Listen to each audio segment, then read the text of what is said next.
Terima kasih karena memilih channel ini.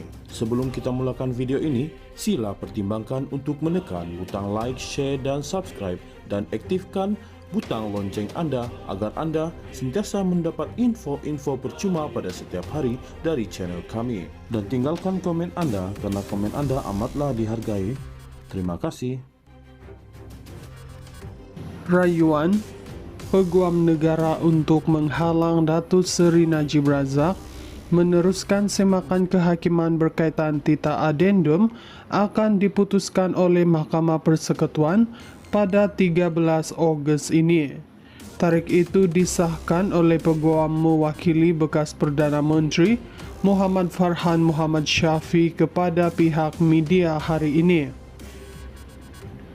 Mahkamah Tertinggi Negara akan menentukan sama ada Peguam Negara dibenar mengetepikan keputusan Mahkamah Rayuan yang mengembalikan semakan kehakiman bekas Perdana Menteri ke Mahkamah Tinggi untuk perbicaraan. Jika rayuan dibenar, usaha Najib untuk memaksa kerajaan mengemukakan dan melaksanakan Tita Adendum bagi membolehkan beliau menjalani baki hukuman penjara sebagai tahanan rumah tidak kesampaian.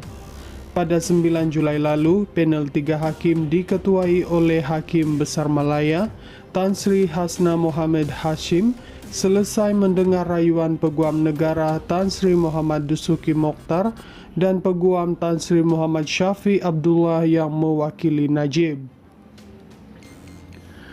Beliau yang bersidang bersama-sama Datuk Zabaria Muhammad Yusuf dan Datuk Hanifah Fariqullah kemudian menangguhkan keputusan pada satu tarikh lain. Ketika berhujah, Muhammad Syafi antara lain menyatakan Peguam Negara sepatutnya segera berterus terang dari awal bahawa Tita Adendum wujud. Hujah beliau, Peguam Negara sewajarnya melaksanakan kewajipan secara jujur pada peringkat prosiding Mahkamah Tinggi, sebaliknya bertindak membantah kebenaran semakan kehakiman yang dikemukakan Najib. Duty of Condor merujuk kepada kewajipan bersikap jujur dan terbuka dalam semakan kehakiman untuk memberikan maklumat yang benar dan lengkap termasuk berkaitan dokumen kepada mahkamah berhubung fakta yang relevan dengan isu yang dipertikaikan. Pada 2 Julai lalu, Muhammad Dusuki berhujah Najib dan anaknya Muhammad Nizar tidak mengemukakan bukti munasabah berkaitan kewujudan Tita Adendum, walhal berpeluang berbuat demikian di peringkat permohonan kebenaran semakan kehakiman di Mahkamah Tinggi. Hujah beliau, Muhammad Nizar yang merupakan Exco Majlis Mesyuarat Kerajaan Negeri Pahang berpeluang mendapatkan tita itu kerana beliau kerap menghadiri mesyuarat dan pertemuan dengan Sultan Pahang. Najib yang juga bekas ahli Parlimen Pekan Berpendirian Tita Adendum daripada Yang di-Pertuan Agong ke-16 itu wujud yang membolehkan beliau menjalani baki tempoh hukuman penjara secara tahanan di rumah. Beliau kini menjalani hukuman penjara 6 tahun di penjara Kajang, Selangor selepas disabitkan bersalah menyeleweng RM42 juta dana SRC International Sendirian Berhad. Rayuan Peguam Negara untuk menghalang Datuk Seri Najib Razak meneruskan semakan kehakiman berkaitan Tita Adendum akan diputuskan oleh Mahkamah Persekutuan pada 13 Ogos ini. Tarikh itu disahkan oleh Peguam mewakili bekas Perdana Menteri Muhammad Farhan Muhammad Syafi kepada pihak media hari ini. Mahkamah Tertinggi Negara akan menentukan sama ada Peguam Negara dibenar mengetepikan keputusan Mahkamah Rayuan yang mengembalikan semakan kehakiman bekas Perdana Menteri ke Mahkamah Tinggi untuk perbicaraan. Jika rayuan dibenar, usaha Najib untuk memaksa kerajaan mengemukakan dan melaksanakan Tita Adendum bagi membolehkan beliau menjalani baki hukuman penjara sebagai tahanan rumah tidak kesampaian. Pada 9 Julai lalu, panel 3 hakim diketuai oleh Hakim Besar Malaya, Tan Sri Hasna Mohammed Hashim, selesai mendengar rayuan Peguam Negara Tan Sri Muhammad Dusuki Mokhtar dan Peguam Tan Sri Muhammad Syafi Abdullah yang mewakili Najib. Beliau yang bersidang bersama-sama Datuk Zabaria Muhammad Yusuf dan Datuk Hanifah Fariqullah kemudian menangguhkan keputusan pada satu tarik lain.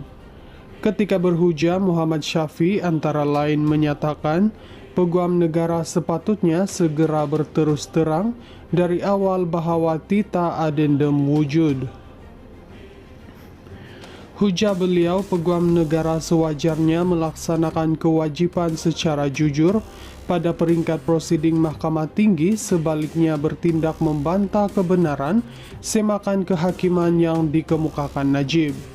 Duty of Condor merujuk kepada kewajipan bersikap jujur dan terbuka dalam semakan kehakiman untuk memberikan maklumat yang benar dan lengkap termasuk berkaitan dokumen kepada mahkamah berhubung fakta yang relevan dengan isu yang dipertikaikan.